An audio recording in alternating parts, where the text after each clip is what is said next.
যদি শুকরিয়া আদায় করো তাহলে তোমার রিজিকের মধ্যে আমি বরকত দান করব। আবার কি কঠিন কথা,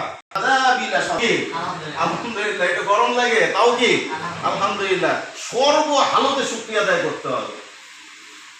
পারবো তো ইনশাআল্লাহ। দেখেন এইখানে আমরা যারা আছি মাথায় একটা জিনিস আগে নেই যে আমরা এখানে সবাই হলাম অতিথি মালিকানার মধ্যে আছে। কিসের মধ্যে?